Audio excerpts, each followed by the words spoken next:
ونعوذ بالله من شرور أنفسنا ومن سيئات أعمالنا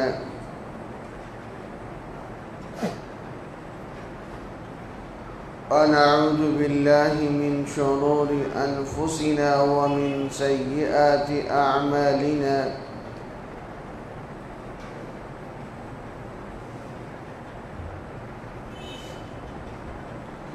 ونعوذ بالله من شرور أنفسنا ومن سيئات أعمالنا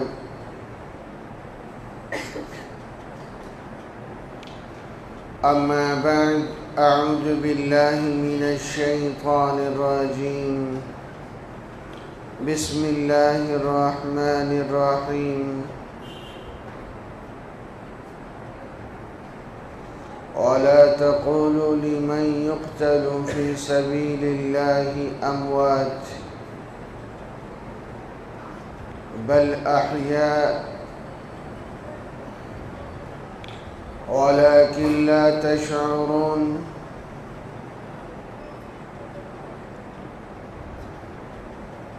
وقال الله تعالى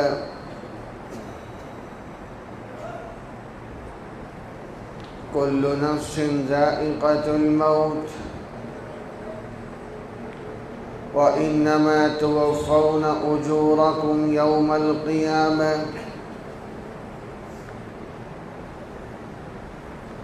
فمن زحزح عن النار وأدخل الجنة فقد فاز وما الحياة الدنيا إلا متاع الغرور قال النبي صلى الله عليه وسلم من صلى علي عند قبري سمعته ومن صلى علي نائيا أبلغته وقال النبي صلى الله عليه وسلم الكيس من دان نفسه وعمل لما بعد الموت والعاجز من أتبع نفسه هواها وتمنى على الله أو كما قال عليه الصلاة والسلام صدق الله العظيم وصدق رسوله النبي الكريم ونحن على ذلك لمن الشاهدين والشاكرين والحمد لله رب العالمين انتہائی عقیدت، محبت، توجہ، احترام اور اس یقین کے ساتھ ہم سب نے درود پڑھنا ہے کہ ہم جو درود پڑھیں گے وہ روضہ اطہر پہ ہمارا نام لے کے پیش کیا جائے گا. درود پاک پڑھ لیجیے.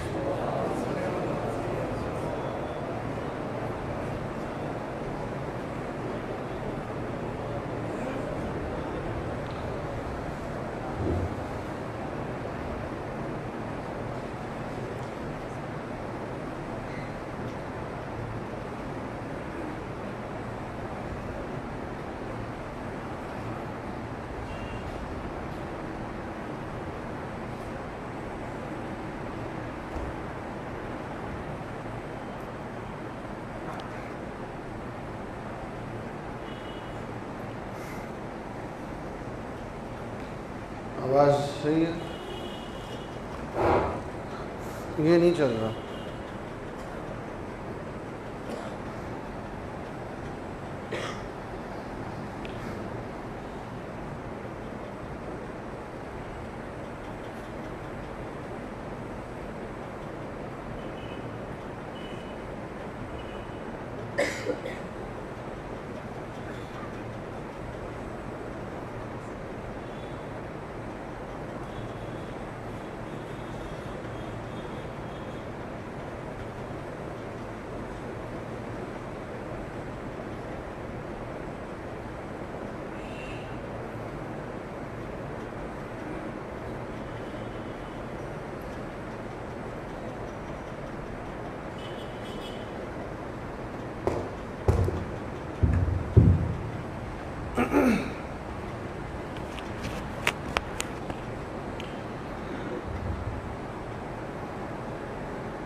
عالم دنیا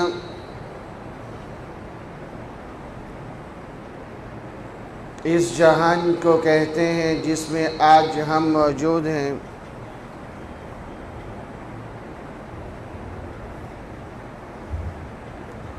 اور مرنے کے بعد سے لے کے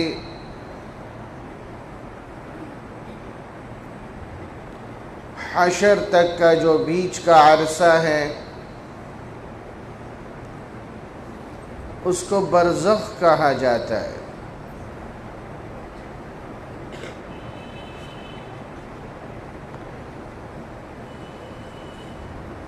عالم برزخ میں کیا کیفیات ہیں،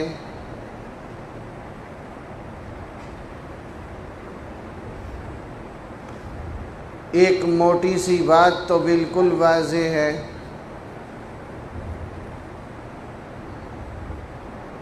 کہ کل نفس ذائقۃ الموت، ہر ایک نے موت کا ذائقہ چکھنا ہے۔ کل من علیہا فان وَيَبْقَى وَجْهُ رَبِّكَ ذُو الْجَلَالِ وَالْإِكْرَامِ، میرے رب کے علاوہ موت سے کوئی نہیں بچ سکے گا۔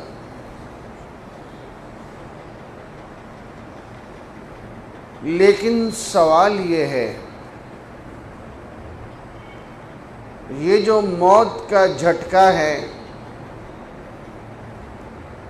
اس سے متصل ایک جہان شروع ہوتا ہے،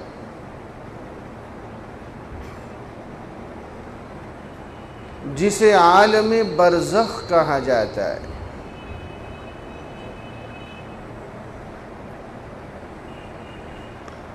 اس جہان کی کیا کیفیات ہیں؟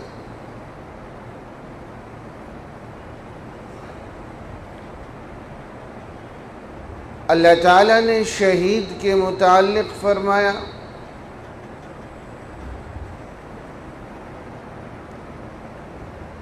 جو قتل ہو جائے، بم لگنے سے جسم کا ذرہ ذرہ ہو جائے،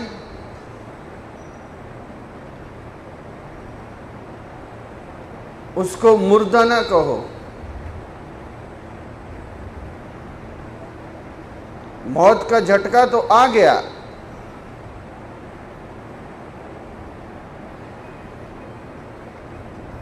موت کا جھٹکا تو آ گیا،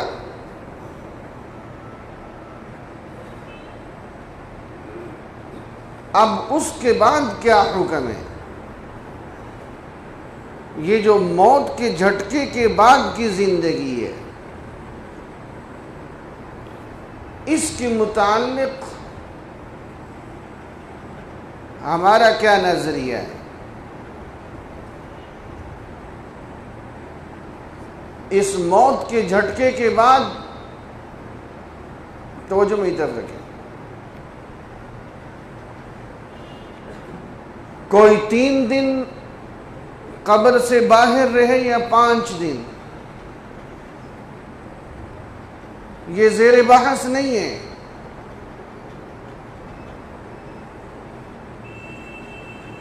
جو ہی موت کا جھٹکا آیا، اب کیا احکامات ہیں؟ یہ جو برزخ کی زندگی شروع ہوئی ہے، اب بحیثیت مسلمان ہماری کیا نظریات ہیں؟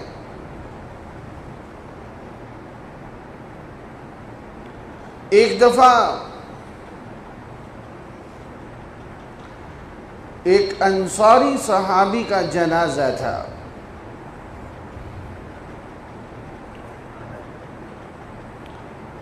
حضور اقدس صلی اللہ علیہ وسلم صحابہ کرام رضوان اللہ علیہم اجمعین کے ساتھ جنازہ لے کے تشریف لے کے جا رہے ہیں۔ جب قبرستان پہنچے تو ابھی قبر بننے میں کچھ دیر تھی.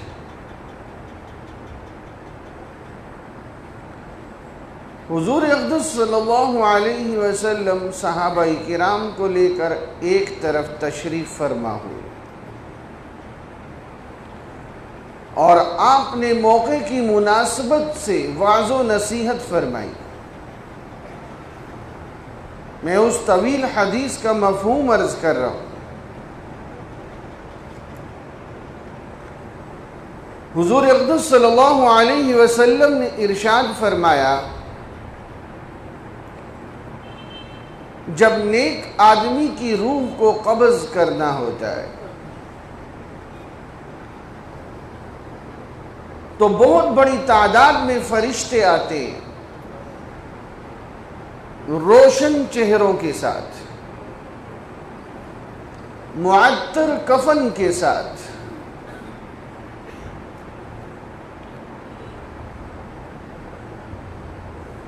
اور حضرت اسرائیل علیہ السلام آگے، اور پکارتے ہیں اے نفس مطمئنہ، اے نیک روح، چل اپنے رب کی طرف.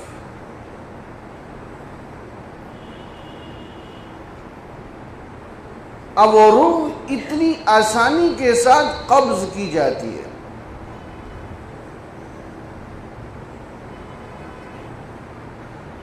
حدیث کا مفہوم ہے جس طرح مشکیزے کا منہ کھول دیا جائے اور پانی ایک دم باہر آ جائے.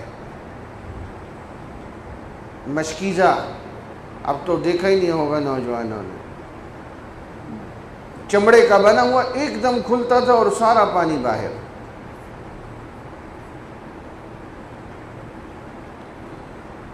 اور پھر اس روح کو فرشتوں کے آگے حوالے کیا جاتا ہے. اب ہزاروں فرشتے اس کا استقبال کرتے ہیں.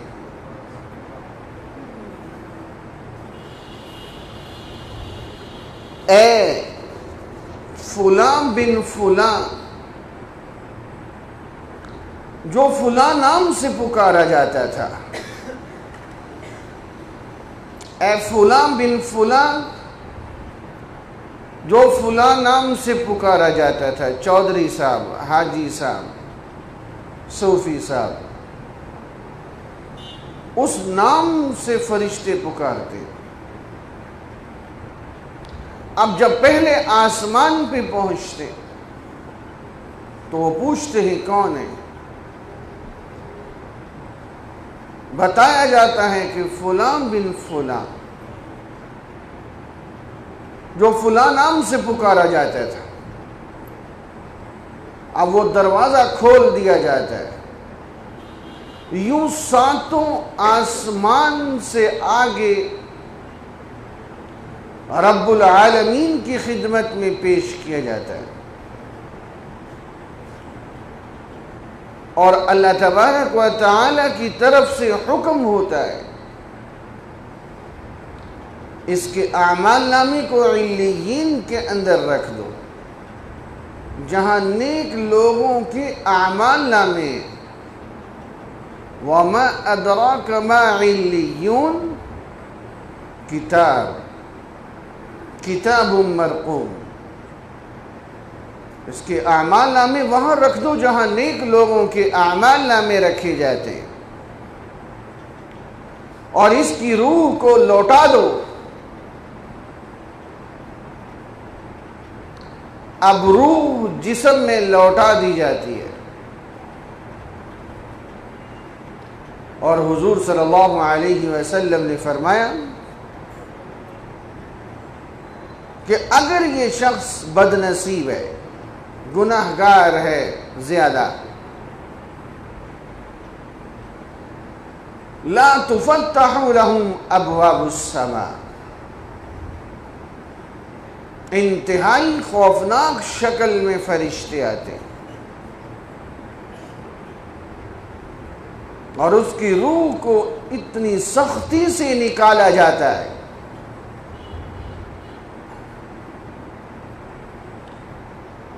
کہ ایک حدیث کا مفہوم ہے مرنے والے کو اس کے بعد اور کوئی عذاب نہ دیا جائے تو وہ عذاب کافی ہے جو روح کے نکلتے ہوئے جو شدت ہوتی ہے. اب ہزاروں فرشتے اس پہ لعن طعن کرتے ہیں، اے فلاں بن فلاں جو فلاں نام سے پکارا جاتا تھا، تیرے اوپر لعنت ہو، تیری وجہ سے دنیا والے انسان اور جانور پریشان. جب پہلے آسمان پہ اس کو لے کے جایا جاتا ہے دروازہ نہیں کھلتا، کون ہے؟ فلاں بن فلاں. لا تفتح لهم ابواب السماء، ضرورت ہی نہیں ہے. اس کے اعمال نامے کو سجین میں رکھو جہاں بدکاروں کے اعمال ہیں، اور اس کی روح کو واپس لوٹا دو. اس کی روح کو واپس لوٹا دیا جاتا ہے. اب فرشتہ آ کے سوال کرتا ہے، اس کو اٹھا کے بٹھا دیا جاتا ہے. من ربک، تیرا رب کون ہے؟ ایسا نہیں ہے کہ جس طرح ہم سوچ رہے ہیں. ہم نے تو پہلی جماعت میں یہ سبق یاد کیا تھا. رب وہ ہے جہاں انسان مشکل کے وقت اپنی پیشانی جھکاتا ہے، اس کو رب کہا جاتا ہے. میں رب اللہ کو مانتا ہوں یا سود کو مانتا ہوں؟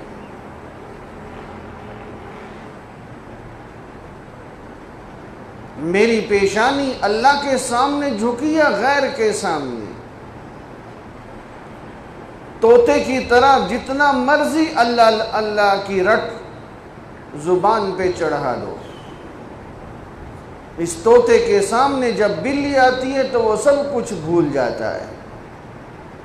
ہاں، جس نے واقعتاً اللہ ہی کو رب سمجھا، رب مانا، اس کے احکامات پہ زندگی گزاری، اب یہ جواب دے گا من ربک، ربی اللہ، میرا رب اللہ ہے. تیرا دین کیا ہے؟ ما دینک. اب یہ اسلام پہ چلا ہے یا اسلام کا مذاق اڑاتا رہا ہے؟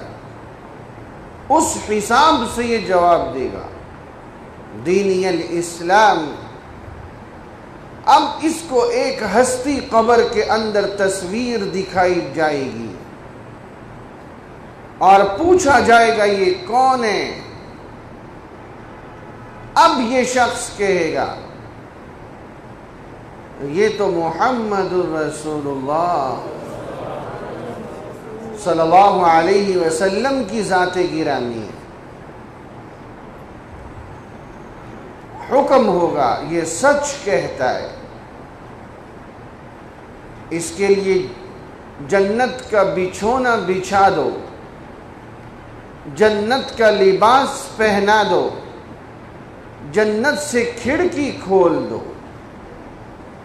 اب یہ جنت کی ہواؤں کے مزے لے رہا ہے، اور حدیث میں آتا ہے ایک خوبصورت شکل میں ایک انسان کو بھیجا جاتا ہے. یہ انسان پوچھتا ہے تو کون ہے جو اس وحشت کے گھر میں میری وحشت کو دور کرنے آ گیا ہے؟ وہ کہتا ہے، خوبصورت شکل میں آنے والا انسان کہتا ہے میں وہ تیری قرآن کی تلاوت ہوں جو تو دنیا میں کیا کرتا تھا. ہاں اس قبر میں وحشت کو دور کرنے کا سامان ہم دنیا میں کر کے جائیں گے، اور اگر یہ شخص بدنصیب، گناہگار، کافر، پوچھا جائے گا من ربک، وہ کہے گا لا ادری، میں نہیں جانتا، ہاں لا ادری۔ پھر دوسرا سوال ہوگا تیرا دین کیا ہے، وہ کہے گا مجھے پتہ ہی نہیں۔ پھر سوال ہوگا اس ہستی کے بارے میں کیا کہتے ہو، وہ کہے گا مجھے پتہ ہی نہیں۔ اب جہنم کا بچھونا اس کے لیے بچھایا جائے گا،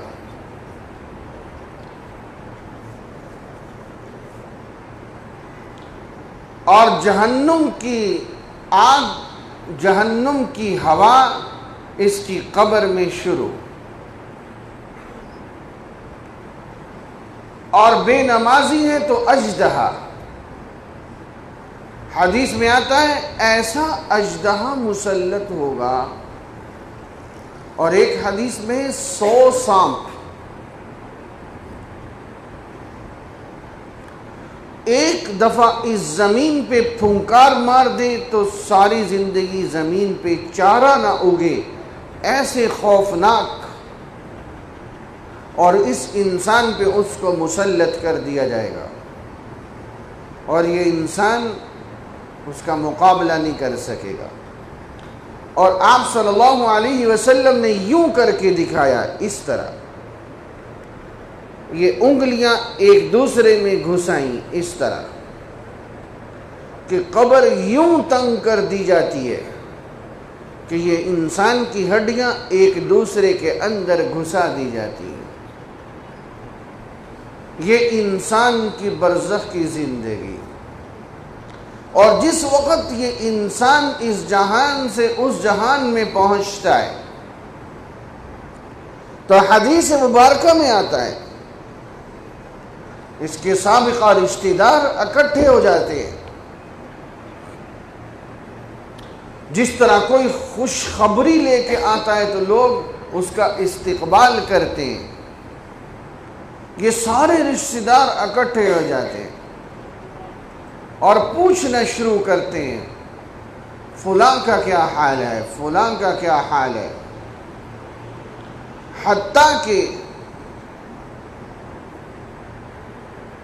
انہی میں سے کہنے والا کہتا ہے، حدیث کا مفہوم ہے ذرا سانس لینے دو، دم لینے دو اس کو، ابھی آیا ہے۔ وہ فلاں کا کیا حال ہے، اس کا تو نکاح ہو گیا، فلاں کے بچوں کا کیا حال ہے، اچھا اب سنیے، وہ پوچھتے ہیں فلاں کا کیا حال ہے، وہ کہتا ہے وہ تو مجھ سے پہلے فوت ہو گیا تھا۔ اب سارے مل کے انا للہ پڑھتے ہیں کہ اس کا مطلب ہے وہ جہنم والوں کی طرف چلا گیا، اور اس کے لیے دعا کرتے ہیں۔ اور یہ بھی سنیے، حدیث مبارکہ ہے،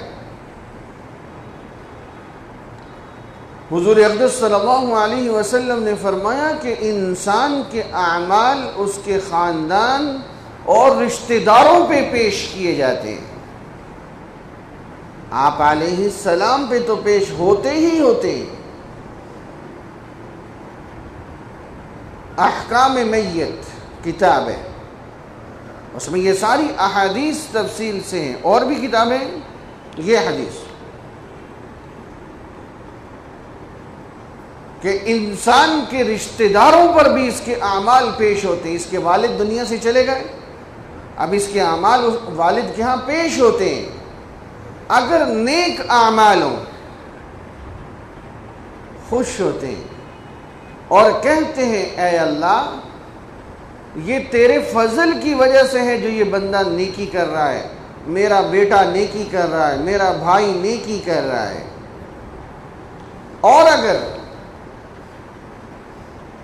اور اگر وہ گناہ کر رہا ہے اور اس کے وہ اعمال پیش ہوتے ہیں تو وہ لوگ پریشان ہوتے ہیں اور اللہ تعالیٰ سے دعا کرتے، توجہ رکھیے یہ حدیث سنا رہا ہوں، اللہ تعالیٰ سے دعا کرتے ہیں اے اللہ اس کے دل کے اندر نیکی ڈال دے تاکہ یہ گناہوں سے بچ جائے۔ جانے والے بھی دعا کر رہے ہوتے ہیں، اس لیے ہمارا بھی حق ہے ہم بھی ان کو کچھ پڑھ کے بخشتے رہیں۔ اور یہاں تک حدیث مبارکہ کا مفہوم ہے، جو جمعے کے روز اپنے والدین کی قبر پہ جاتا ہے اللہ تعالیٰ اس کی مغفرت فرما دیتے ہیں۔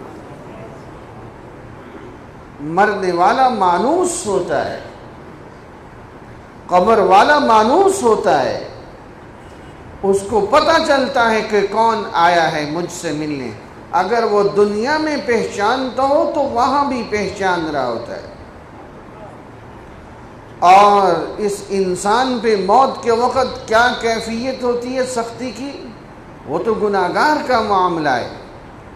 اگر نیک آدمی ہے، نیک آدمی تو روح آسانی سے، امام ابو یوسف رحمت اللہ تعالی علیہ فرماتے ہیں، ان کا واقعہ ہے جب ان کا انتقال ہوا تو کسی نے خواب میں پوچھا کہ حضرت کیا بنی؟ فرمانے لگے کہ میں دین کا ایک مسئلہ تھا اس پہ غور و فکر کر رہا تھا، اور غور کرتے کرتے اس جہان سے اس جہان میں آ گیا، پتہ ہی نہیں چلا۔ دین کے مسئلے میں غور کرتے کرتے اس جہان سے اس جہان میں آ گیا۔ یہ بھی ہے جو آدمی دین میں مضبوط ہے اس کی روح یوں بھی نکلتی ہے، کلمہ پڑھتا پڑھتا آسانی کے ساتھ اگلے جہان میں منتقل ہو جاتا ہے۔ اور یاد رکھیں قرآن مجید میں سورہ ملک کے بارے میں بہت تاکید آئی ہے۔ جو چاہتا ہے کہ عذاب قبر سے محفوظ ہو تو عشاء کی نماز کے بعد اس کو پڑھ لیا کرے۔ اور میں ایک عجیب حدیث آپ کو سناؤں، حضور اقدس صلی اللہ علیہ وسلم نے ارشاد فرمایا، توجہ سے سنیے گا، توجہ سے، اللہ کے نبی نے فرمایا میرا دل چاہتا ہے، میرا دل چاہتا ہے کہ میرے ہر امتی کو سورہ ملک یاد ہو۔ جس نبی سے ہم اتنا کچھ امیدیں رکھ کے بیٹھے ہیں، اس نبی کو خوش کرنے کے لیے چلو اسی طرح سوچ لیں، 2 رکوع یاد نہیں کر سکتے؟ وعدہ کریں انشاءاللہ یہ 2 رکوع ہم یاد کریں گے۔ آپ نے 1 ہفتہ اچھے تلفظ سے دیکھ کر پڑھ لی سورہ ملک، ہفتے بعد ویسے ہی یاد ہو جائے گی، اور پھر روزانہ پڑھ لیں، اللہ تعالی عذاب قبر سے آپ کو محفوظ فرما دیں گے۔ اللہ تعالی ہم سب کی حفاظت فرما دیں۔ اور یہ جو انسان دنیا میں اعمال کرتا ہے، یہ مرنے کے بعد قبر میں اس کے لیے دفاع بنے گے۔ جب فرشتے آئیں گے تو باقاعدہ دفاع کریں گے، ایک طرف سے نماز آئے گی، ایک طرف سے روزہ آئے گا، اور ایک طرف سے حج اور جہاد آئے گا کہ نہیں آپ اس کے نزدیک نہیں آ سکتے۔ یہ انسان کے اعمال اس کے لیے ڈھال بن جائیں گے، اس لیے اپنے اعمال کو مضبوط کریں تاکہ ہماری آخرت اچھی ہو سکے۔ اور یہ جو انسان مرتا ہے، اب سوال یہ ہے کہ جہاں ہو کیا وہاں اس کو راحت اور عذاب ملتا ہے؟ ایک سوال کسی نے کیا اللہ والے سے، یہ کیوں کہا جاتا ہے کہ عذاب قبر ثابت ہے کہ نہیں؟ ثواب قبر کیوں نہیں کہتے ہیں، عذاب قبر ہی کیوں کہتے ہیں؟ اس کا جواب اس محدث نے دیا، اس کی وجہ یہ ہے کہ عذاب کا خوف ہر مومن سوچ رہا ہوتا ہے، کیونکہ ایک تنہائی کا گھر ہے، تو اکیلے ہونا ہی ایک عذاب کی کیفیت سی محسوس ہوتی ہے، خواہ آگے راہتے ہوں، چونکہ ابتداءً یوں محسوس ہوتا ہے کہ تنہائی ہے بالکل، تو ایک عذاب کی شکل محسوس ہوتی ہے، اس لیے لفظ عذاب قبر کا ہی استعمال کیا جاتا ہے۔ اب سوال یہ ہے کہ یہ انسان اس کو جو اگلے جہان میں برزخ میں اس کے اعمال کی وجہ سے جو بدلہ ملنا ہے، اس کی کیفیت کیا ہوگی؟ کیا وہ صرف جسم میں ہے؟ کیا وہ صرف روح کے لیے ہے؟ کیا وہ صرف روح اور جسم کے لیے ہے؟ ہم نے دیکھا کہ جناب بعض لوگ وہ سمندروں میں غرق ہو گئے، ان کا ذرہ ذرہ علیحدہ ہو گیا، بعض لوگ بم دھماکے میں ایسے اڑے جسم کا ایک پور نہ ملا، تو ان کو راحت اور ان کو عذاب کیسے ہوگا؟ اس عقیدے اور نظریے کو خوب توجہ کے ساتھ سمجھے۔ قبر کس کو کہتے ہیں؟ یہ جو ہم قبرستان میں قبر دیکھتے ہیں، یہ کس کی ظاہری شکل ہے، حقیقت ہے؟ اصل جائے قرار ہے مقر المیت، جہاں جا کے میت قرار پکڑ لے وہی قبر ہے۔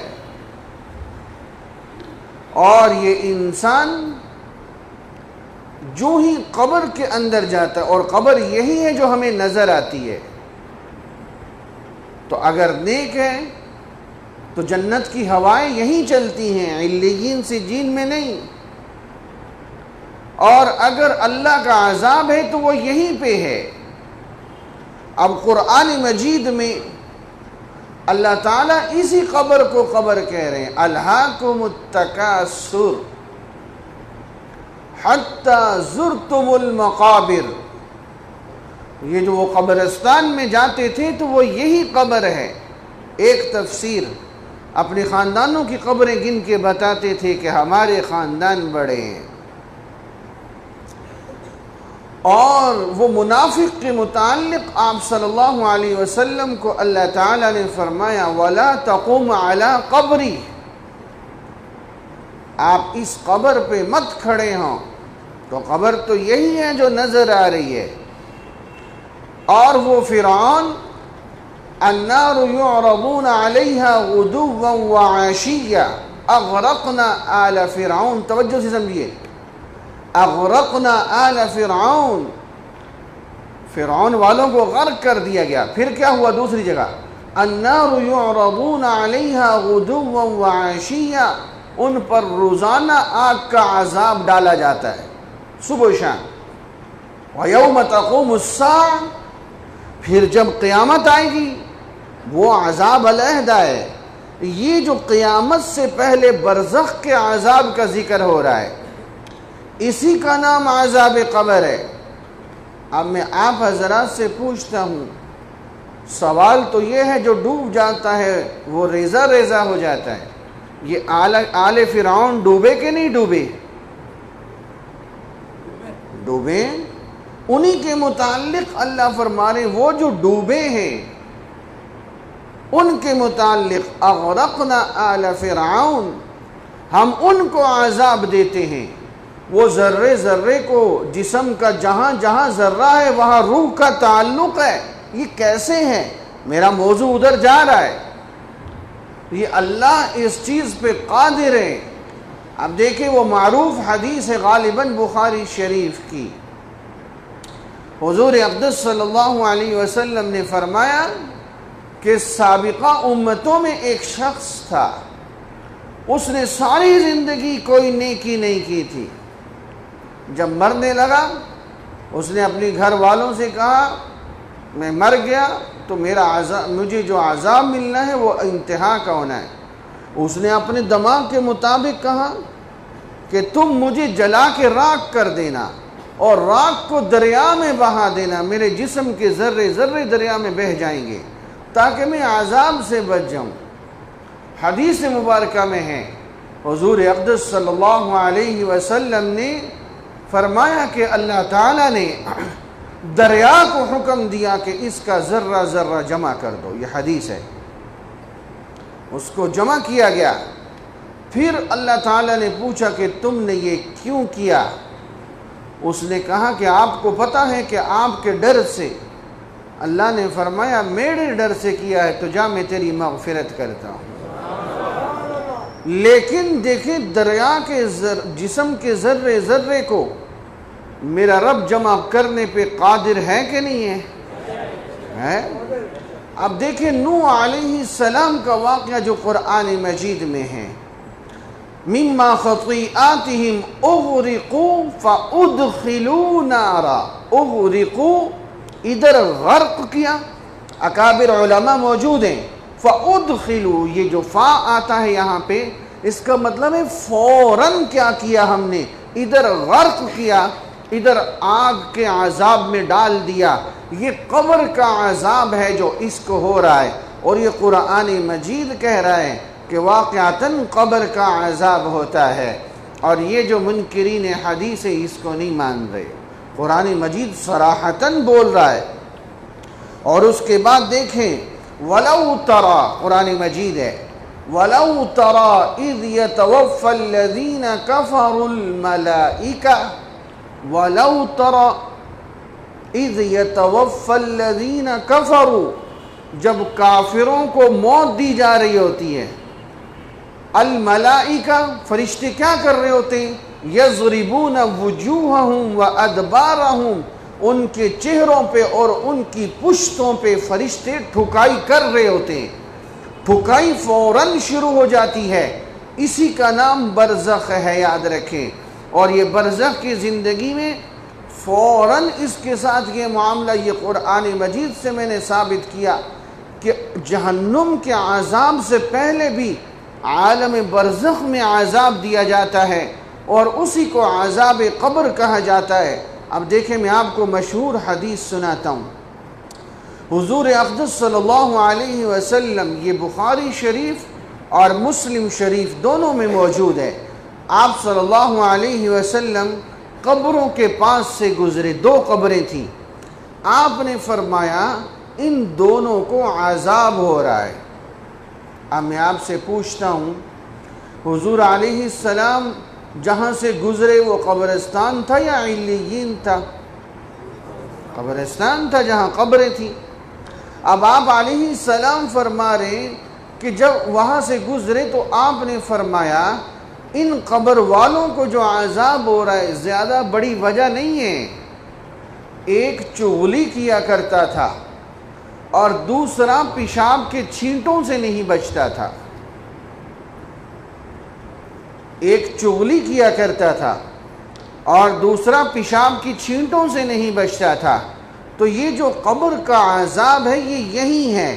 دیکھیں ہمیں سمجھ آئے نہ آئے، جب اللہ اور اس کے نبی نے فرما دیا تو ہم نے کلمہ تو انہی کا پڑھا ہے، اب ہم نے اس پہ یقین کرنا ہے۔ اب ایک اور حدیث مبارکہ سنیے، حضور اقدس صلی اللہ علیہ وسلم آپ علیہ السلام نے فرمایا من زار قبری وجبت له شفاعتی، او کما قال علیہ السلام، جس نے میری قبر کی زیارت کر لی اس کے لیے میری شفاعت واجب ہو گئی۔ اللہ تعالی ہم سب کو لے جائیں علیین میں یا مدینہ منورہ؟ مدینہ منورہ، بات سمجھ آ رہی ہے نا؟ وہیں زیارت ہوگی نا۔ اب دیکھیں اور ایک عرض میں یہاں کروں، آپ سب اپنے ساتھیوں سے، مائیں بہنیں بیٹیاں میری آواز سن رہی ہیں، دیکھیں دنیا میں 5 لاکھ کا مرلہ مشکل سے ملتا ہے، اور یہاں عمرہ پہ جاؤ اگر حج فرض نہیں ہے، روضہ اطہر کی زیارت کرو تو جنت واجب ہو گئی۔ تو اس کی جانے کی لازماً جلدی ترتیب کرو، زندگی موت کا نہیں پتہ۔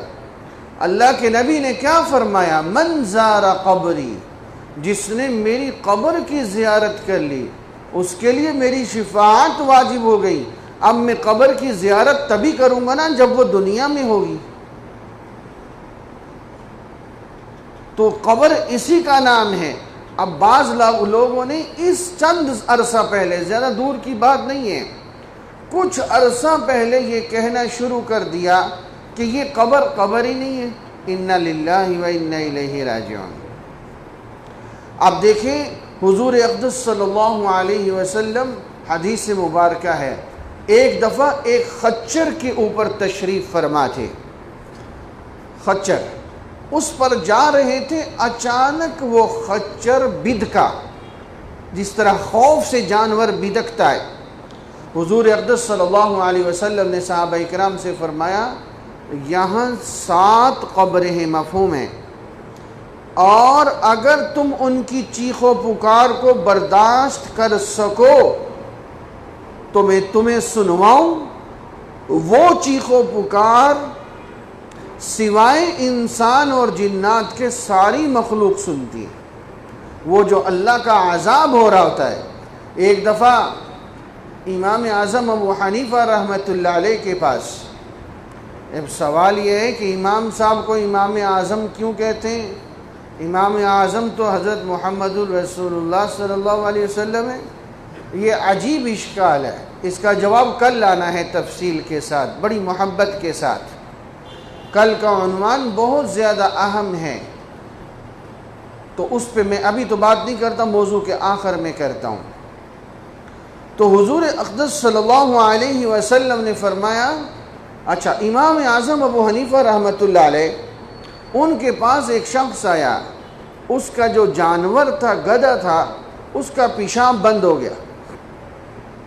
امام صاحب رحمۃ اللہ علیہ سے کہنے لگا اس کا کیا علاج کروں؟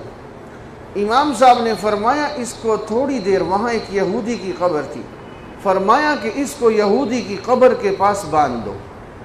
اب اس آدمی کو بات سمجھ نہ آئی، اس نے جا کے جانور کو اس جگہ باندھ دیا، تھوڑی دیر کے بعد اس جانور کا پیشاب کھل گیا۔ اب وہ ہوا کیا کہ اللہ کا عذاب وہ سن رہا ہے۔ حدیث میں آتا ہے یہ جو عذاب قبر ہو رہا ہوتا ہے سوائے جنات اور انسانوں کے ہر ایک سن رہے ہوتے ہیں، اور یہ انسان اس کو برداشت نہیں کر سکتا۔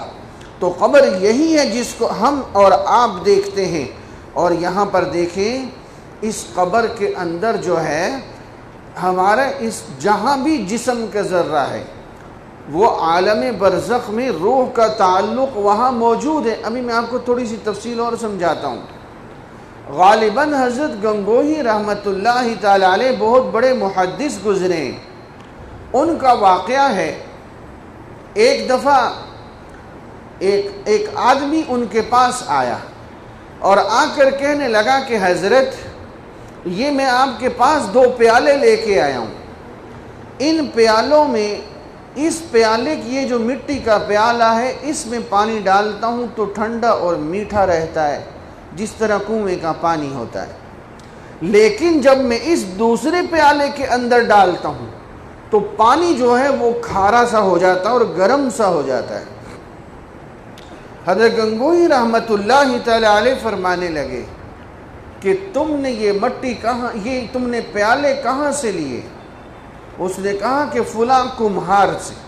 حضرت نے فرمایا کہ اس کو بلاؤ۔ اب اس کو بلایا گیا۔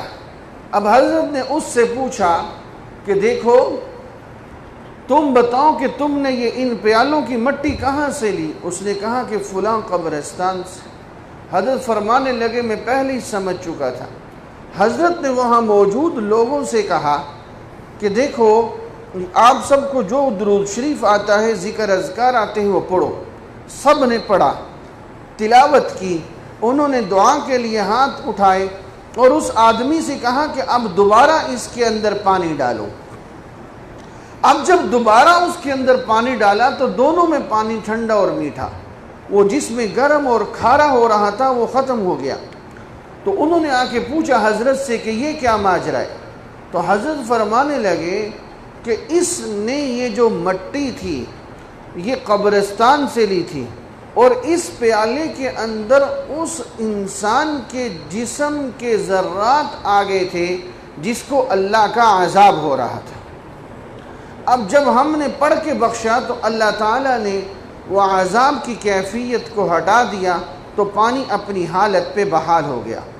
اب دیکھیے جس طرح میں نے وہ حدیث سنائی کہ اللہ نے اس آدمی کے ذرات کو دریا میں اکٹھا کر دیا، اور آپ نے وہ واقعہ سنا ابراہیم علیہ السلام کا قرآن مجید میں کہ 4 پرندے تھے، ان کو کہا گیا کہ اس کے ٹکڑے ٹکڑے کیما کیما کر دیں، اور 4 پرندے مختلف تھے، قرآن مجید میں آتا ہے، اور اس کے جانور کے کیمے کو مختلف جگہوں پہ پھیلا دیں، اور پھر آپ آواز دیں۔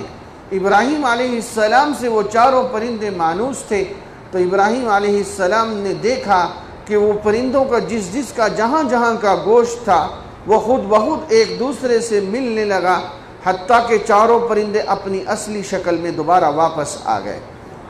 تو یہ اس انسان کا جہاں معاملہ ہوتا ہے۔ اب اس کو سمجھیے یہ ہوتا کس طرح ہے، دیکھیں خوب توجہ سے، اگر تھک گئے تو ایک دفعہ درود پاک پڑھ لیجئے۔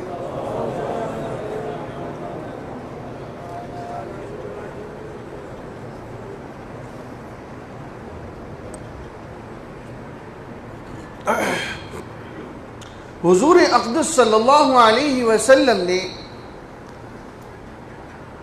موت کو نیند کے ساتھ تشبیہ دی، نیند کی بہن، مفہوم عرض کر رہا ہوں، موت کو نیند سے تشبیہ دی ہے۔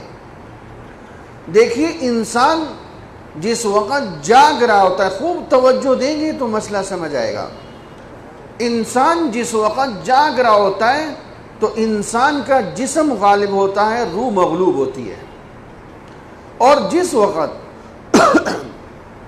یہ انسان سو جاتا ہے تو انسان کی روح غالب ہو جاتی ہے، جسم مغلوب ہو جاتا ہے۔ اب دیکھیں جاگتے میں آپ یہاں سے اپنے موٹر سائیکل تک جانے کے لیے، اپنی سواری تک جانے کے لیے آپ کو 2-3 منٹ چاہیے، جاگتے میں جسم غالب ہے، روح مغلوب ہے، لیکن جب انسان سو جاتا ہے تو روح غالب ہو جاتی ہے۔ وہ آدمی جو لنگڑا ہو، جو جاگتے میں سب سے پیچھے چل رہا ہوتا ہے، سونے کی حالت میں خواب میں سب سے آگے آگے بھاگ رہا ہوتا ہے، جاگتے میں ہمیں اس موٹر سائیکل اسٹینڈ تک جانے کے لیے 2-3 منٹ چاہیے، لیکن جب انسان سو جاتا ہے تو اس کی روح اتنی طاقتور ہو جاتی ہے، یہ عالم برزخ میں پہنچ جاتا ہے اور اپنے مرحوم دادا اور نانا کو مل کے آ جاتا ہے، اور کبھی یہ روزہ اطہر پہ سلام پیش کر کے آ جاتا ہے، اور کبھی یہ بیت اللہ کا طواف کر کے آ جاتا ہے۔ یہ کیسے ہے؟ اس کو خوب اچھی طرح سمجھیں، یہ میرے نبی نے موت اور نیند کی تشبیہ دی ہے۔ جاگتے میں جسم غالب ہے، روح مغلوب ہے، لیکن جب انسان سو جاتا ہے پھر انسان کی روح طاقتور ہو جاتی ہے اور جسم مغلوب ہو جاتا ہے۔ اب دیکھیں سوال یہ ہے کہ عذاب جو ہے، میں نے شروع میں سوال اٹھایا تھا کہ عذاب صرف روح کو ہونا چاہیے یا صرف جسم کو ہونا چاہیے یا دونوں کو ہونا چاہیے؟ دیکھیے اس پہ میں ایک آپ کو سناتا ہوں۔ ایک دفعہ ایک باغ کے اندر 2 آدمی گئے، ایک لنگڑا تھا اور ایک نابینا تھا۔ اب جو نابینا تھا وہ کہنے لگا میں چڑھ تو سکتا ہوں آم کے درخت کے اوپر، لیکن مجھے نظر نہیں آتا میں توڑوں کس طرح۔ وہ جو لنگڑا تھا وہ کہنے لگا مجھے آم تو نظر آ رہے ہیں لیکن میں چڑھوں کس طرح، میں چڑھ نہیں سکتا۔ تو اندھا کہنے لگا کہ اس کا ایک حل ہے، تم میرے کندھے کے اوپر کھڑے ہو جاؤ، تم آم توڑو، ہم دونوں مل کے کھاتے ہیں۔ اتنے میں اس باغ کا مالک آ گیا، اور مالک آ کے کہنے لگا ان دونوں کو ٹھکائی شروع کرنے لگا تو وہ اندھا کہنے لگا آم تو یہ توڑ رہا تھا، مجھے کیوں مار رہے ہو؟ وہ لنگڑا کہنے لگا کہ اگر یہ نہ اٹھاتا تو میں توڑتا کس طرح؟ مالک کہنے لگا تم دونوں کا قصور ہے۔ کس کا قصور ہے؟ اس کو سمجھو، کس کا قصور ہے؟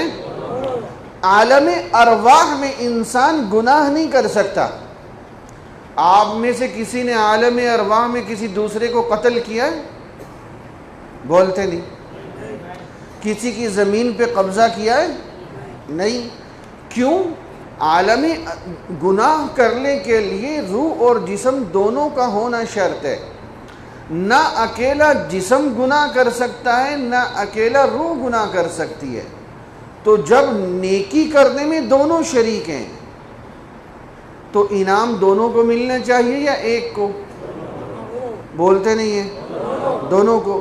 اور گناہ کرنے میں دونوں شریک ہیں تو عذاب بھی دونوں کو ملنا چاہیے۔ اب سوال یہ ہے کہ جب انسان سو جاتا ہے تو سونے کے بعد روح طاقتور ہو جاتی ہے۔ اب یہاں سے وہ سوال سمجھو، ایک آدمی کہتا ہے کہ ایک قبر کے اندر 15 مردے لیٹے ہوئے ہیں، ایک مردے کو راحت مل رہی ہے اللہ کی طرف سے نیکیوں کی وجہ سے، باقی مردوں کو عذاب ہو رہا ہے، تو یہ ایک قبر میں کس طرح ہوگا؟ بھائی اللہ نے موت کو نیند سے تشبیہ دی ہے۔ اگر ایک کمرے کے اندر 2 آدمی لیٹے ہوں، ایک آدمی خواب میں دیکھ رہا ہے کہ میں آگ میں جل رہا ہوں، اور دوسرا آدمی خواب دیکھ رہا ہوتا ہے کہ میں جناب میں باغات میں ٹہل رہا ہوتا ہوں، تو ہوتا کیا ہے؟ تھوڑی دیر کے بعد ایک آدمی چیخ مار کے اٹھتا ہے، اس کے ماتھے پہ پسینہ ہوتا ہے، اور وہ کہتا ہے کہ میں خواب دیکھ رہا تھا کہ جناب میں تو آگ کے اندر جل رہا تھا۔ میں کہاں جل رہا تھا؟ آگ میں۔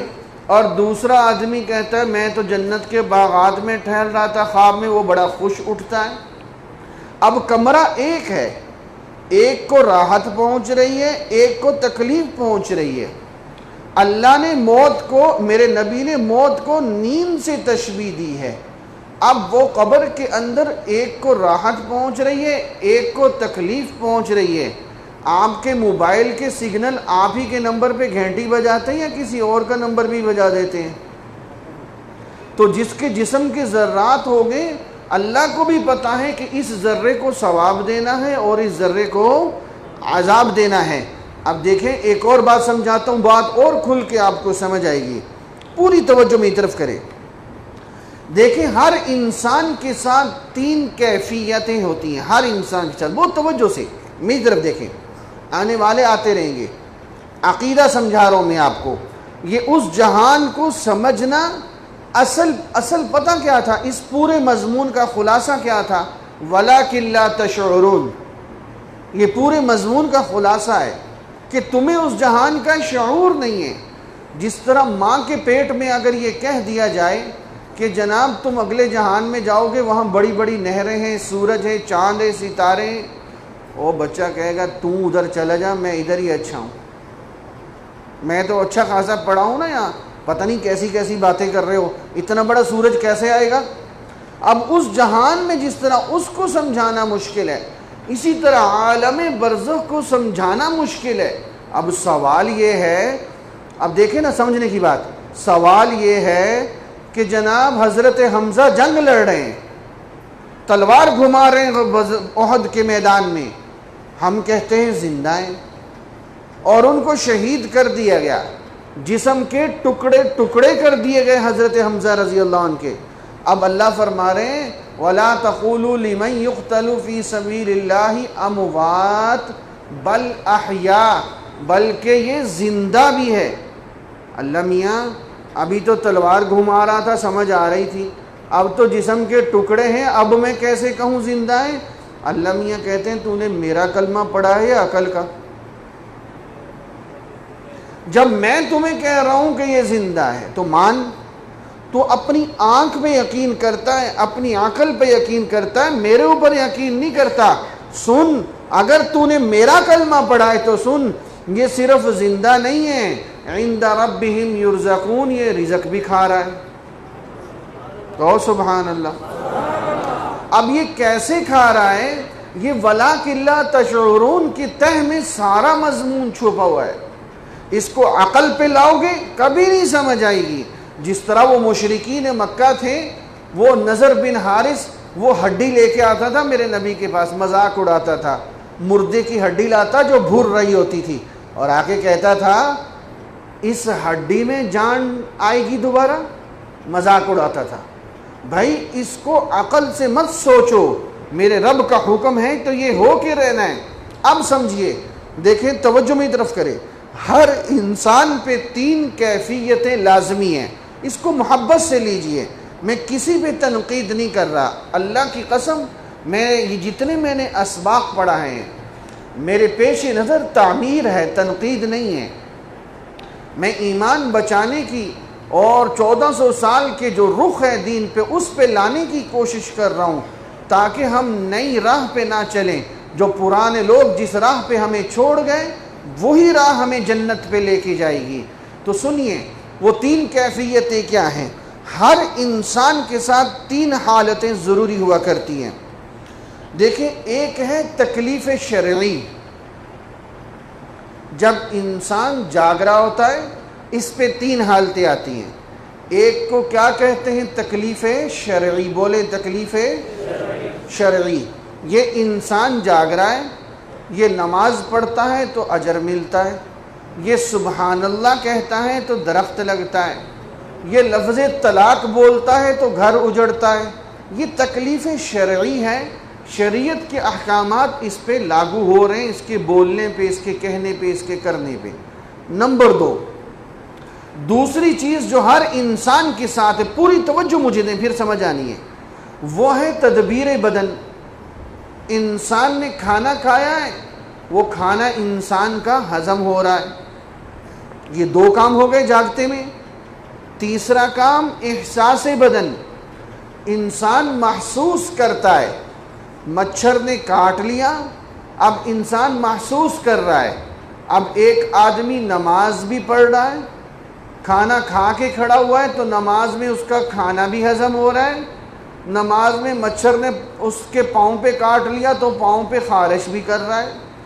اب یہ تکلیف شرعی بھی ہے، تدبیر بدن، کھانا بھی ہضم ہو رہا ہے، احساس بدن، جسم محسوس بھی کر رہا ہے کہ کسی مچھر نے کاٹا ہے. مثال دے رہا ہوں، یہ جاگتے میں ہے، توجہ سمجھیے گا.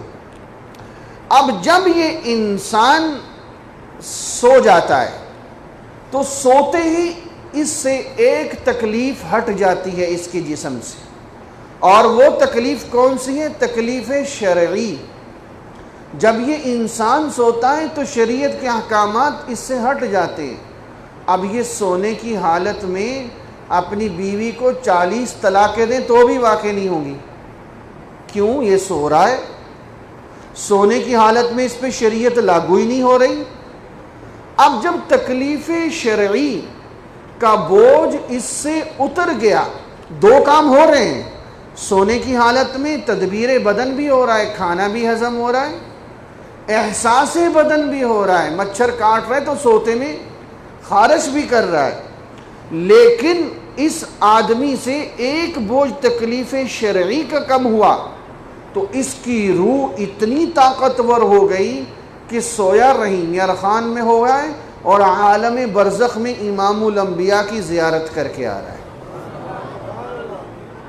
روح اتنی طاقتور ہو گئی، سویا رحیم یرخان میں ہے اور عالم برزخ میں جاتا ہے اور نانا جان سے ملاقات کر کے آ جاتا ہے. روح اتنی طاقتور ہو گئی. سمجھ آ رہی ہے بات؟ اب نمبر 2، انسان جب مرتا ہے تو اس سے ایک اور بوجھ کم ہو جاتا ہے. کون سا بوجھ کم ہوتا ہے؟ تدبیر بدن. انسان جب مرتا ہے تو کھانا جو ہضم ہو رہا تھا وہ کھانا ہضم ہونا ختم ہو گیا. سمجھ آ رہی ہے بات؟ جب مرتا ہے جو انسان کا کھانا تھا وہ کیا ہو گیا؟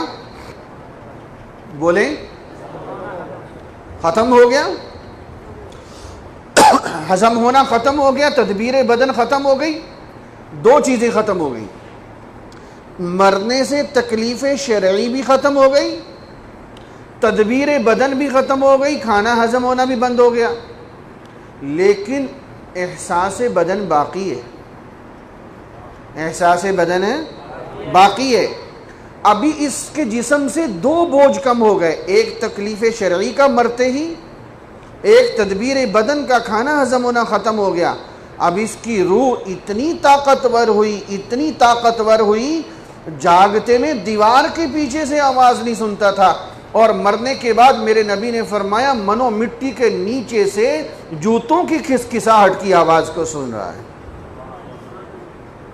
حتی یسمع قراء نعلی، اللہ کے نبی نے فرمایا اب اس کی روح اتنی طاقتور ہو گئی ہے، جب انسان کو دفن کر کے جا رہے ہوتے، بخاری شریف، توجہ میری طرف رکھو، دفن کر کے جا رہے ہوتے جانے والے، وہ جو جوتوں کی کھسکھساہٹ کی منو مٹی کے نیچے سے، کتنی مٹی ہوتی ہے، یہ مردہ اس کو سن رہا ہوتا ہے۔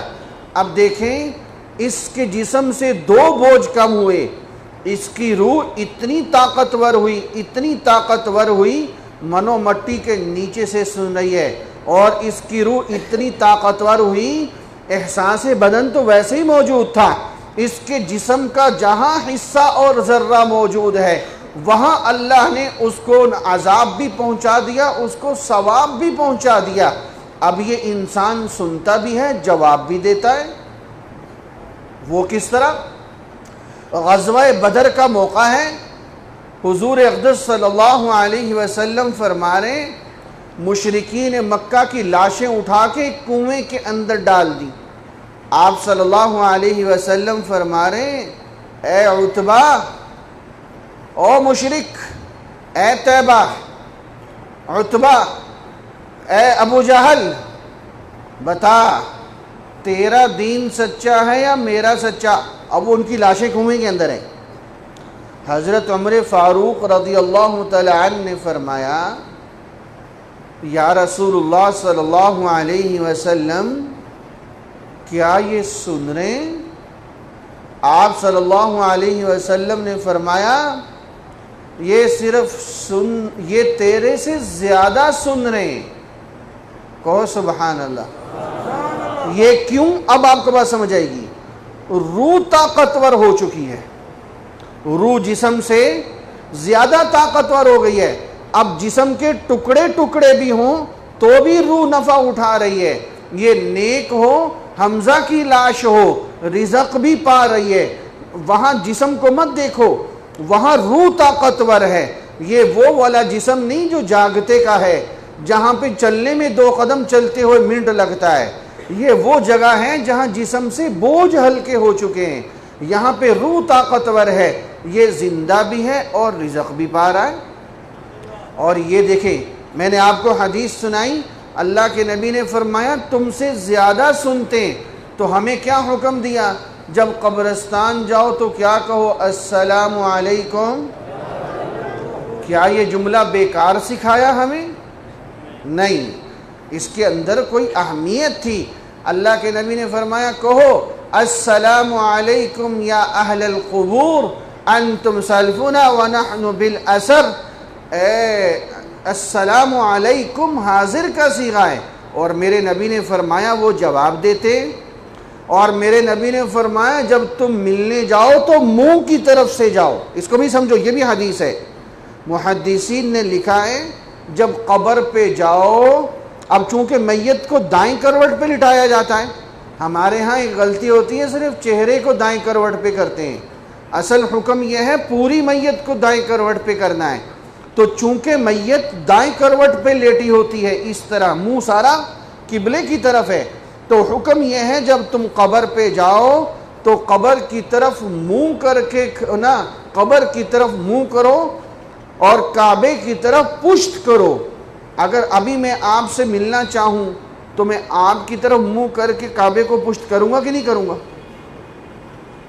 بالکل اسی طرح جب قبر پہ ملنا ہے، اللہ کے نبی نے فرمایا تو منہ کی طرف سے آؤ، وہ تمہیں پہچانتا ہے۔ دیکھیے میں نے کتنی احادیث سنائی، یہ تو تھی اللہ کے نبی نے فرمایا اے عمر وہ تجھ سے زیادہ سن رہے ہیں، یہ تو ہو گیا ایک معاملہ۔ اگلی بات سنیے، وہ جواب بھی دیتے ہیں، اور جواب کس طرح دیتے ہیں؟ اب ذرا توجہ چاہیے. ایک عورت تھی پکے رنگ کی، کالے رنگ کی، صحابیہ تھی، مسجد نبوی مدینہ منورہ میں صفائی کیا کرتی تھی مسجد کی.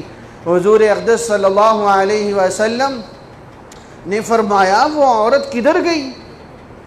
صحابہ کرام نے فرمایا وہ فوت ہو گئی، وہ بڑھیا جو تھی وہ فوت ہو گئی. اللہ کے نبی نے فرمایا تم نے مجھے کیوں نہیں بتایا؟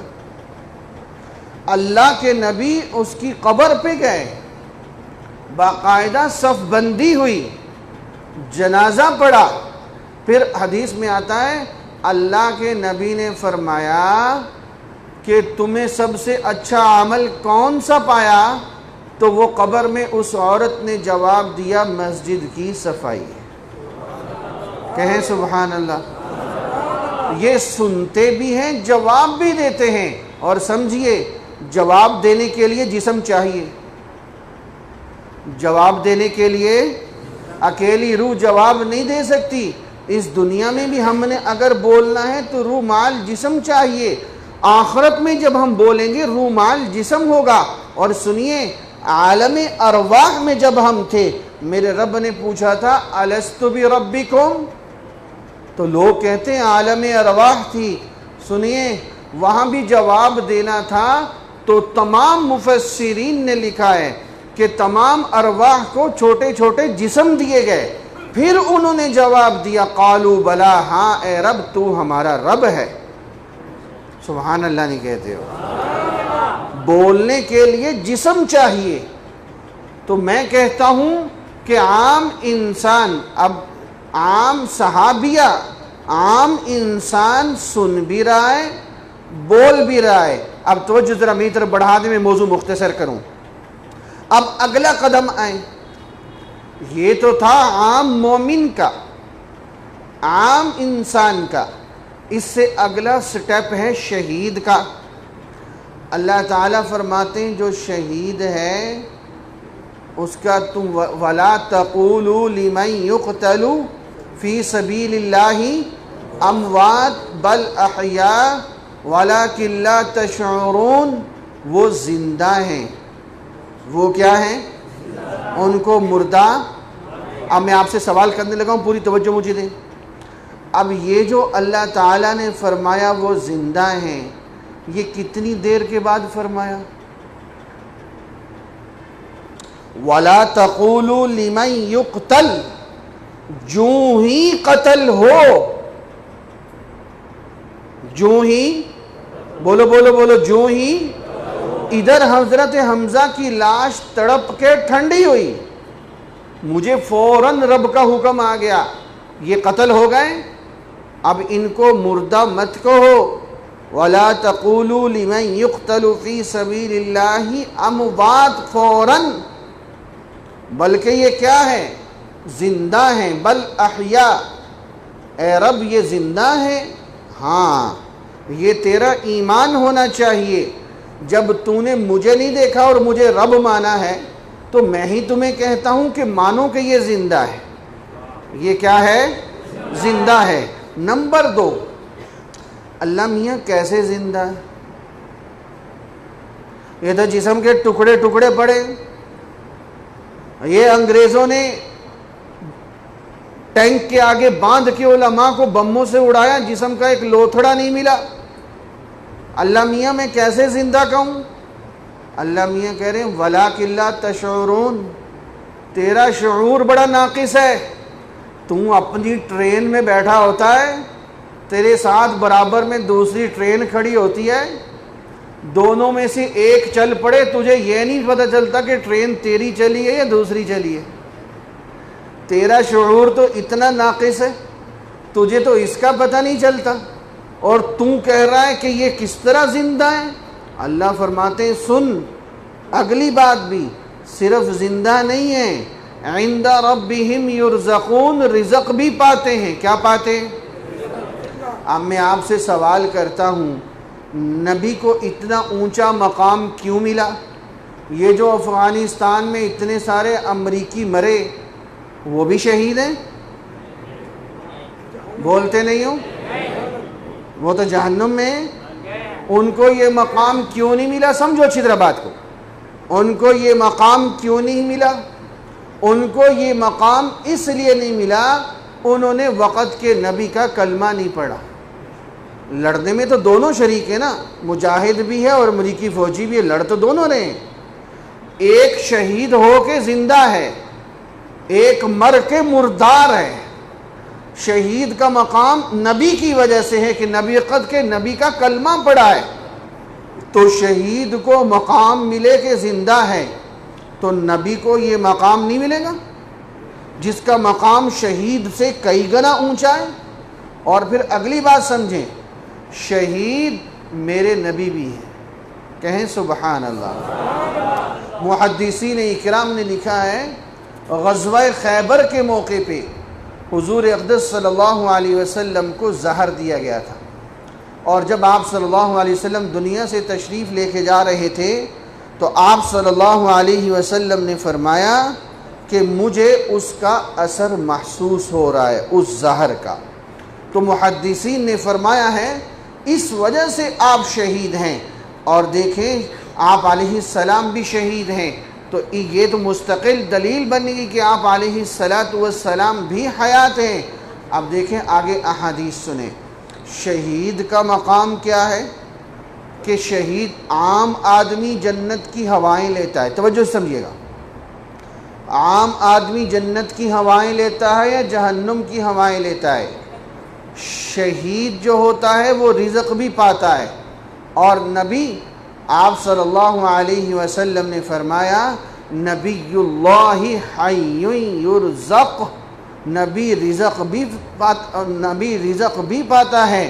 اور فی قبرہ یصلون، اور نبی جو ہیں وہ قبر کے اندر نماز بھی پڑھتے ہیں. کہو سبحان اللہ اونچی آواز سے ذرا. الانبیاء احیاء فی قبورہم یصلون، نبی نماز بھی پڑھتے ہیں، اور یہ نماز لذت کی ہے.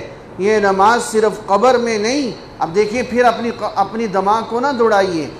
آپ دماغ کو دوڑائیں گے قبر تو اتنی سی ہوتی ہے. ارے میرے بھائی، عام مومن کی قبر اتنی کشادہ کر دی جاتی ہے کہ حدیث میں آتا ہے حد نظر کشادہ ہو جاتی ہے. کتنی ہو جاتی ہے؟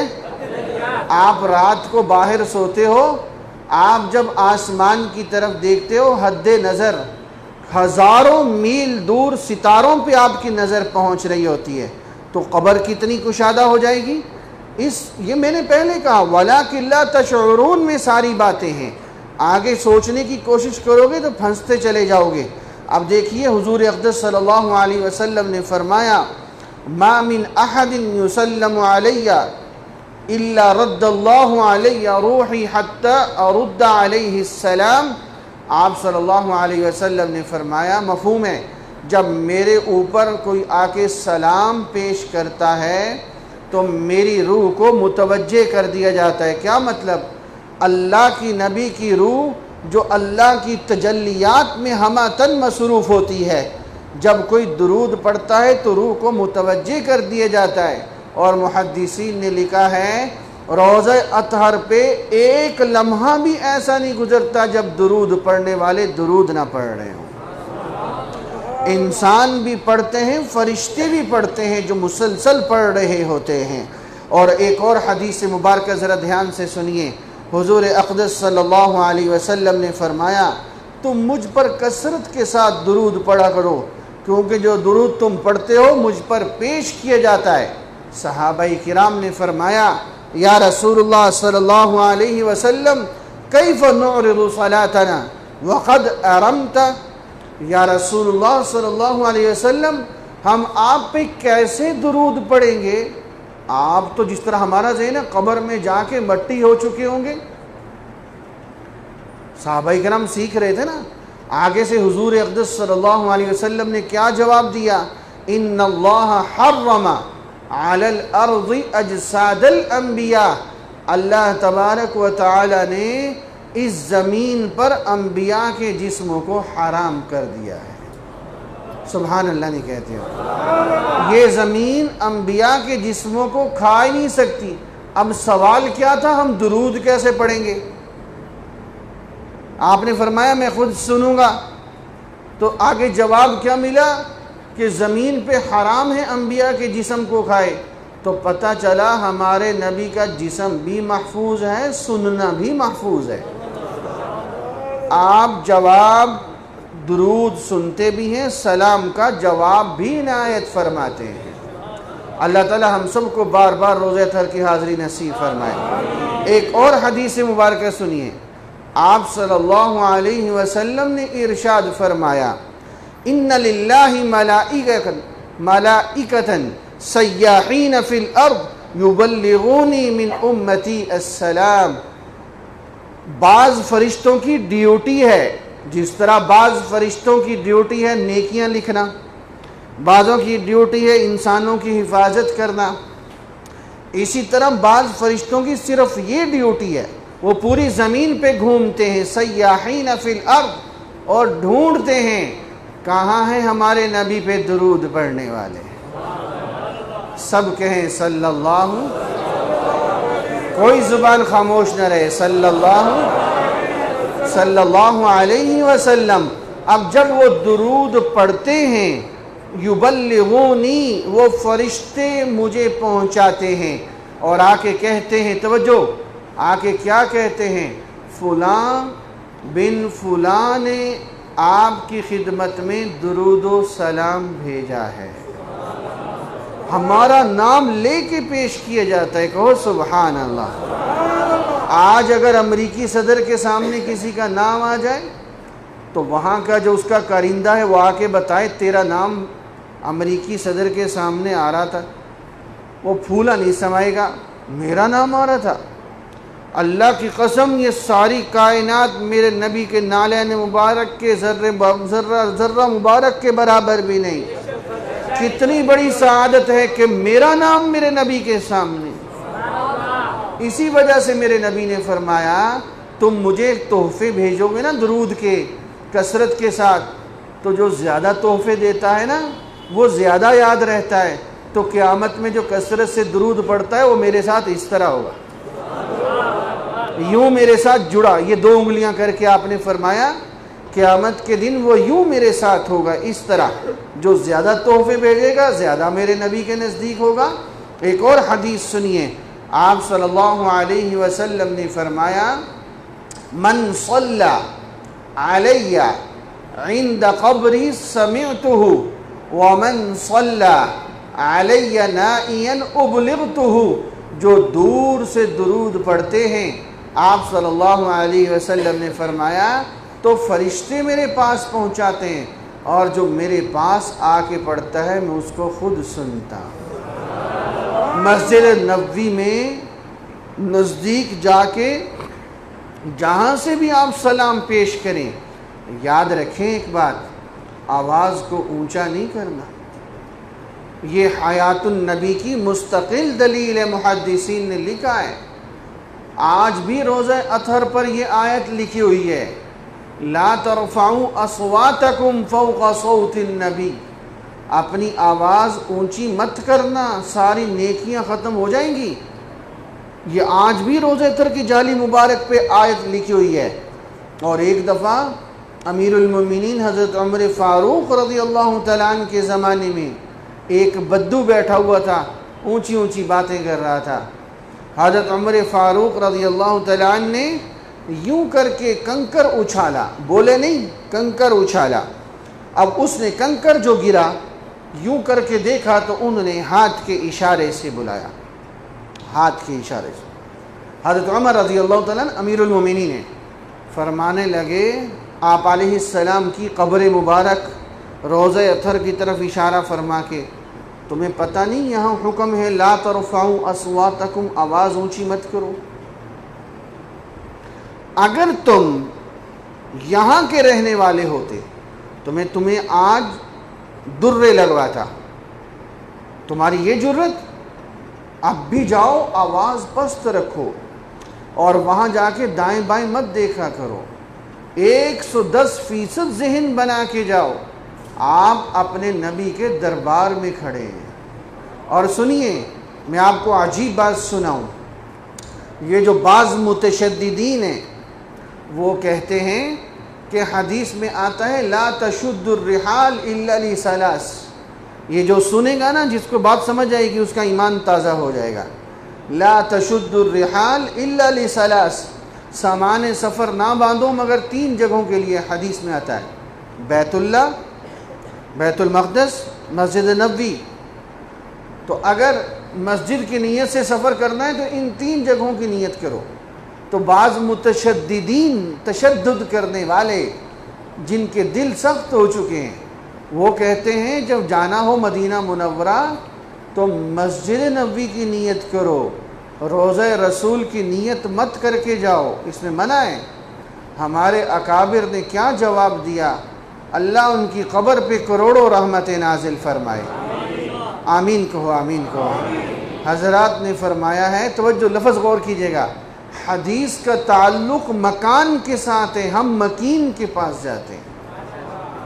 نہیں سمجھے؟ کہو سبحان اللہ. حدیث کا تعلق مکان کے ساتھ ہے. ہم مکین کے پاس جاتے ہیں. ہمارے نبی وہاں مکین ہیں.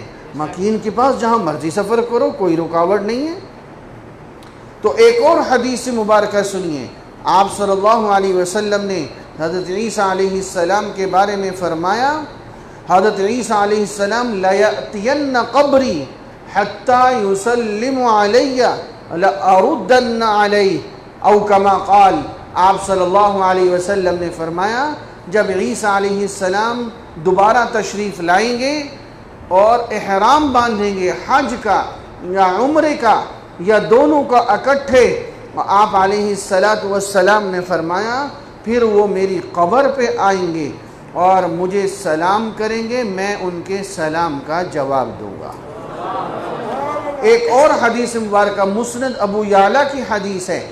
آپ صلی اللہ علیہ وسلم نے فرمایا حضرت عیسیٰ علیہ السلام میری قبر پہ آ کے فرمائیں گے یا محمد لأجیبنہ، میں ان کو جواب دوں گا. یہ حدیث مبارکہ ہے.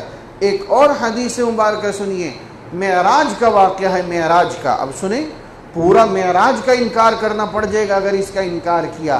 معراج کے موقع پہ حضور اقدس صلی اللہ علیہ وسلم، آپ صلی اللہ علیہ وسلم فرماتے میں نے دیکھا موسیٰ علیہ السلام کو ہوا قائم یصلی فی قبرہ قائما، وہ اپنی قبر میں کھڑے نماز پڑھ رہے تھے.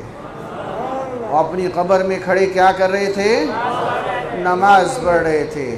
بعض لوگ جو اپنے عقل کا کلمہ پڑھ کے بیٹھے ہیں وہ یہاں کہتے ہیں جناب ابھی تو وہاں ملاقات ہوئی تھی معراج میں اور اب قبر میں ہو گئی، اب فلان جگہ ہو گئی.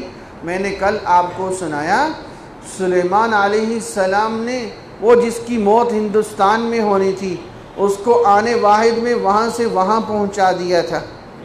تو ایک بندہ ہوا میں اڑا کے دوسرے بندے کو وہاں پہنچا سکتا ہے، اور آصف بن برخیہ بلقیس کا تخت اڑا کے آنے واحد میں سلیمان علیہ السلام کے قدموں میں عام بندہ لا سکتا ہے. اللہ تعالیٰ موسیٰ علیہ السلام کو دوسری جگہ نہیں پہنچا سکتے. وَلَٰكِن لَا تَشْعُرُونَ، جملہ یہی ہے اگر سمجھنا ہے تو. بڑوں کی بات سمجھو جو 1400 سال سے آج تک ہمیں سمجھاتے آئے. نئی راہ مت اختیار کرو. میں بڑی عقیدت اور لجاجت سے عرض کر رہا ہوں. ایک اور سنیے حضرات صحابہ کرام سے، ہاں اما عائشہ صدیقہ رضی اللہ تعالی عنہ سے ہے، جس وقت ان کے گھر میں آرام کر رہے ہیں. کون؟ آپ علیہ السلام نے آرام کیا، قبر بنی. پھر حضرت ابوبکر صدیق رضی اللہ تعالیٰ عنہ کی قبر بنی. سنیے غور سے. تو پھر کیا ہوتا تھا؟ آپ صلی اللہ علیہ وسلم جب اما عائشہ اپنے گھر میں آتی تھی تو دوپٹہ نہیں بھی ہوتا تھا تو توجہ نہیں ہوتی تھی. گھر ہے نا، اور اندر قبر کس کی ہے؟ شوہر کی اور والد کی. آپ علیہ السلام کی اور حضرت ابوبکر صدیق رضی اللہ تعالیٰ عنہ کی. لیکن فرماتی ہیں کہ جب وہاں پہ قبر بن گئی سیدنا عمر فاروق رضی اللہ تعالیٰ عنہ کی، پھر میں حیا کے ساتھ پردہ کر کے آیا کرتی تھی. تو دیکھیں آپ علیہ السلام کی موجودگی اور آپ علیہ السلام کی حیات کو اما عائشہ رضی اللہ تعالیٰ عنہ اور حضرت عمر بن عبدالعزیز مستقل ان کا ایک نمائندہ تھا جو مستقل مدینہ منورہ سفر کرتا تھا اور آپ علیہ السلام کی خدمت میں سلام پیش کرتا تھا۔ اب دیکھیں، اب سوال یہ ہے کہ ہم عام انسان میں اور نبی کی موت میں فرق کیوں نہیں کرتے؟ بہت سارے فرق ہیں، نبی کی تو شان بڑی اونچی ہے، ہم خواب دیکھیں تو وہ ہوائی باتیں ہوتی ہیں، آدھے جھوٹ ہوتے ہیں، تھوڑے سے سچ ہوتے ہیں، نبی خواب ہوتا ہے تو وحی ہوتی ہے، کہو سبحان اللہ۔ نبی تو خواب دیکھ کے بیٹے کو ذبح کرنے کے لیے لٹا لیتے ہیں کیونکہ وحی ہوتی ہے۔ اور دیکھیں، ہمیں پسینہ آئے تو بدبو آتی ہے، نبی کو پسینہ آئے تو خوشبو آتی ہے۔ حضرات صحابہ کرام آپ کا پسینہ لے لیا کرتے تھے شیشیوں میں، سبحان اللہ۔ اور ہم روزہ رکھتے ہیں، صبح رکھتے ہیں تو شام تک جان نکل رہی ہوتی ہے، اور اب آپ صلی اللہ علیہ وسلم صوم وصال تین دن لگاتار روزہ، شام کو افطاری کے وقت کچھ نہیں ہے، اگلا روزہ شروع، صبح ہو گئی کچھ نہیں ہے کھانے کو، اگلا روزہ، تین دن مستقل بغیر کھائے پیے۔ بعض صحابہ نے کوشش کی، آپ علیہ السلام نے فرمایا ایکم مثلی، تم میں مجھ جیسا کون ہو سکتا ہے؟ یہ آپ علیہ السلام کا روزہ عام امتی کے روزے سے فرق رکھتا ہے، حتیٰ کہ نبی کی موت اور عام انسان کی موت میں فرق ہے، ورنہ اللہ یوں بھی فرما سکتے تھے انک و انہم میتون، نہیں، دونوں کی موتوں کا علیحدہ ذکر کیا، انک میتون و انہم میتون، کہ عام لوگوں کی موت میں اور آپ کی موت میں زمین آسمان کا فرق ہے۔ اور دیکھیے، جو نبی ہیں، عام انسان مر جائے تو جسم کے کپڑے اتار دیے جاتے ہیں نہلانے کے لیے، نبی کا انتقال ہو تو کپڑے نہیں اتارے جاتے، اور عام انسان مر جائے تو قبرستان میں دفن کیا جاتا ہے۔ نبی کا جہاں انتقال ہوتا ہے، نبی کا جہاں انتقال ہوتا ہے وہیں ان کی تدفین کی جاتی ہے، کہو سبحان اللہ۔ اور نبی انتقال کر جائیں تو ان کی بیوہ سے نکاح نہیں ہو سکتا۔ عام انسان مر جائے تو بیوہ سے نکاح کو دوسرا کر سکتا ہے، نبی کی گھر والی سے نکاح نہیں ہو سکتا۔ کیوں؟ نبی کی حیات اتنی طاقتور ہے، اس وجہ سے نبی کی بیوی سے کوئی دوسرا نکاح نہیں کر سکتا۔ اور عام انسان مر جائے تو اس کی وراثت تقسیم ہو جاتی ہے، نبی کی حیات اتنی طاقتور ہے کہ وراثت تقسیم نہیں ہو سکتی۔ یہ دیکھیں، یہ عام انسان میں اور نبی کی زندگی کا فرق میں نے آپ کے سامنے رکھا۔ میں پھر دہراتا ہوں، دیکھیے، خلاصہ سمجھیے، موت کا منکر کوئی نہیں، اللہ تعالیٰ کے سوا موت ہر ایک کو آنی ہے۔ اب سوال یہ ہے کہ جو موت کا جھٹکا لگتا ہے اس کے بعد زندگی کا کیا حکم ہے؟ جس طرح شہید ہے، ابھی تلوار لہرا رہا تھا، ہمیں نظر آ رہا تھا زندہ ہے، اب ادھر گولی لگی، شہید ہو کے نیچے گر گئے، جسم ٹھنڈا ہو گیا۔ اللہ فرماتے ہیں وَلَا تَقُولُوا لِمَنْ يُقْتَلُوا فِي سَبِيلِ اللَّهِ اموات، یہ جو جسم ٹھنڈا ہو گیا نا، اس کو مردہ مت کو، فوراً، یہ جو موت کے جھٹکے کے بعد کی زندگی ہے۔ یہاں کا مسئلہ کیا ہے؟ بات یہ ہے، عام مومن جنت کی ہوائیں پاتا ہے، قبر میں سنتا ہے، جواب بھی دیتا ہے، اور شہید ایک قدم آگے ہے، رزق بھی پاتا ہے، زندہ بھی ہے، اور نبی رزق بھی پاتا ہے، نماز بھی پڑھتے ہیں، اور نبی کی حیات دوسروں کی حیات سے بہت زیادہ مختلف۔ دیکھیے، میں نے کتنی احادیث آپ کو سنائی، اب یہی عقیدہ اصل ہے، ورنہ اس سے ہٹ کے کوئی ایک کمزور حدیث بھی ہوتی تو سنا دی جاتی کہ نبی زندہ نہیں ہوتے، نبی رزق نہیں پاتے، کوئی ایک حدیث تو ہوتی نا۔ جس طرح ہم کہتے ہیں عیسیٰ علیہ السلام کے متعلق 20 احادیث ہیں، لم یمت انہ راجع، لوٹ کے آئیں گے، زندہ ہیں، بر رفعہ اللہ، آسمان پہ زندہ ہیں، اٹھا لیے گئے ہیں۔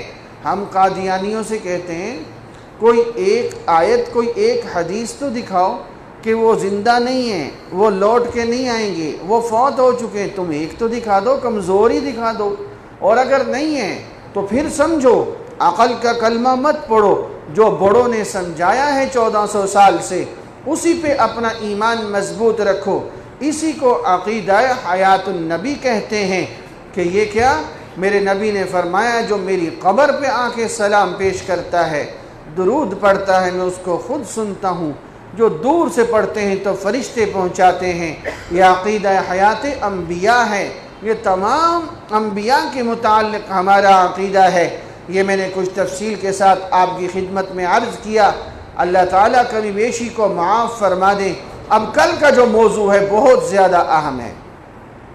کل موضوع کیا ہے؟ مجھے ایک ساتھی ابھی باہر کہنے لگا، یہیں پہ کہنے لگا مولوی صاحب رفع یدین کر سکتے ہیں کہ نہیں کر سکتے؟ میں نے کہا کر سکتے ہیں۔ میری طرف گھور کے دیکھنے لگا کس طرح؟ میں نے کہا جو مکہ مکرمہ میں رہتے ہیں وہ کر سکتے ہیں، ہم نہیں کر سکتے۔ وہ کہنے لگا کیا دین ایک نہیں ہے؟ میں نے کہا دین تو ایک ہے۔ کہنے لگا فرق کس طرح سے ہے؟ میں نے کہا یہ فرق میں آپ کو ایک دو دنوں میں سمجھاؤں گا۔ دیکھیں ایک موٹا سا سوال ہے، ہم براہ راست اللہ کے نبی کی تقلید کیوں نہیں کرتے؟ ہم براہ راست قرآن و حدیث سے مسئلہ کیوں نہیں نکالتے؟ ہم بعد والوں کی بات کو کیوں لیتے ہیں؟ ہم بعد والوں میں 4 کی تقلید کیوں کرتے ہیں؟ امام اعظم، امام مالک، امام شافعی، امام احمد بن حنبل رحمہم اللہ۔ ہم 5 کی تقلید کیوں نہیں کرتے؟ 6 کی کیوں نہیں کرتے؟ 4 کی کیوں کرتے؟ اور بر صغیر والے 1 امام کی تقلید کیوں کرتے ہیں؟ 4 کی کیوں نہیں کرتے؟ اور ہمیں اللہ کے نبی نے سنت پہ چلنے کا کہا ہے یا حدیث پہ چلنے کا کہا ہے؟ کیا ان فقہا نے، ان 4 ائمہ نے اپنی رائے سے نیا دین بنایا ہے یا قرآن و حدیث کی تشریح کر کے ہمیں سمجھائیے؟ یہ ایک بہت محبت والا مضمون ہے۔ میں ختم نبوت کے سٹیج سے بات کر رہا ہوں۔ یہ جتنے یہ جمعیت اہل حدیث کے ساتھی ہیں اور یہ مرکزی جمعیت اہل، جتنے بھی یہ 20-25 ان کے گروپ بن چکے ہیں، اکثر سے میرا تعلق ہے۔ میں ان کو اپنے دفتر بلاتا ہوتا ہوں ختم نبوت کے حوالے سے، تو میں محبت کا پیغام دیتا ہوں، میں تنقید اور چوٹ نہیں کرتا، میرا پیغام محبت ہے۔ آپ کے جو ساتھی اس طرح کے اشکالات لے کے آج کل باتیں کرتے ہیں، کل آپ ان کو لے کے لازماً آئیں تاکہ وہ سمجھیں کہ اصل کیا ہے اور ہم کہاں سے پٹری سے اترے ہیں۔ یہ کل آئیں گے انشاءاللہ تعالی؟ ڈھیلی انشاءاللہ نکلی ہے، مجھ سے زیادہ تو آپ تھک چکے ہیں، کہیں انشاءاللہ۔ تو کل ذرا جلدی آئیے اور یہ تفصیل کے ساتھ یہ سارا مضمون دلائل کے ساتھ آئے گا۔ اللہ رب العزت ہم سب کا مل بیٹھنا اپنی بارگاہ کے اندر قبول فرمائے۔ الحمدللہ رب العالمین والعاقبۃ للمتقین والصلاة والسلام علی سید الرسل وخاتم النبیین۔ ربنا ظلمنا انفسنا وإن لم تغفر لنا وترحمنا لنكونن من الخاسرين۔ یا حی یا قیوم برحمتک نستغیث، یا حی یا قیوم برحمتک نستغیث، یا حی یا قیوم برحمتک نستغیث۔ ربنا ظلمنا انفسنا وإن لم تغفر لنا وترحمنا لنكونن من الخاسرين۔ یا اللہ یہ جتنے نوجوان، جتنے لوگ یہاں موجود ہیں، یا اللہ مرتے دم تک ہم سب کا ایمان محفوظ فرما، ہمارا عقیدہ درست رکھ، یا رب العالمین ہمارے نسلوں کی ایمان کی حفاظت فرما، یا رب العالمین اس کورس کے دورس اثرات مرتب فرما۔ ربنا تقبل منا انك انت السميع العليم وتب علينا انك انت التواب الرحيم، وصلى الله تعالى على خير خلقه محمد وآله وصحبه اجمعین برحمتک یا ارحم الراحمین۔ جو نئے ساتھی